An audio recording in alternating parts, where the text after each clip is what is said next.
Comment aider quelqu'un qui est en situation de dépression? Alors évidemment, le discours que je vais avoir dépend de si je m'adresse à un aidant ou si je m'adresse à quelqu'un qui est en situation de dépression. Première chose à faire en tant qu'aidant, ça va être de créer un environnement sain de communication dans lequel la personne qui est en difficulté va pouvoir communiquer.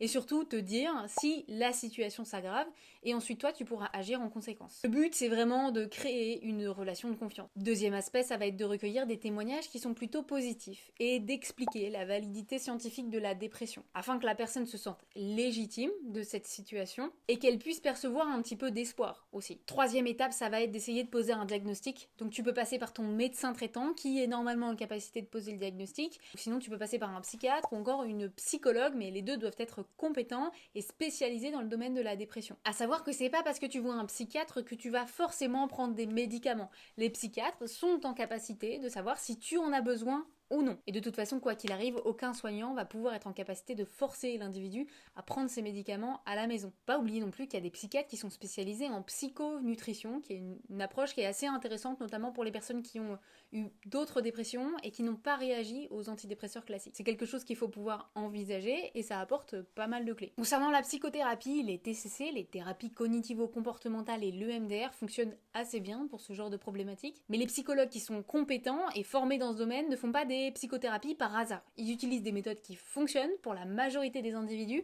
et évaluent leurs résultats. Si c'est pas le cas, c'est pas que ça va pas marcher, mais c'est pas forcément bon signe. Alors c'est pas les méthodes qui sont les plus utilisées en France, néanmoins c'est les méthodes qui fonctionnent le mieux et qui sont recommandées notamment par l'HAS, l'Haute Autorité de Santé. Pourquoi? Parce que ce sont quelques rares psychothérapies qui sont basées sur des données scientifiques et qui ont été étudiées, analysées pour essayer de voir si elles ont un effet ou non. Ce qui n'est pas forcément le cas de la majorité des psychothérapies en France. Alors c'est pas facile de changer de thérapeute, mais parfois c'est vraiment nécessaire. Si ça vous fait peur de changer, vous pouvez complémenter et garder les deux en espaçant les sessions. Et cinquième conseil, ça va être de participer à des ateliers en groupe pour pouvoir se sentir entendu, compris par des individus qui sont dans la même problématique que nous. Maintenant tu sais.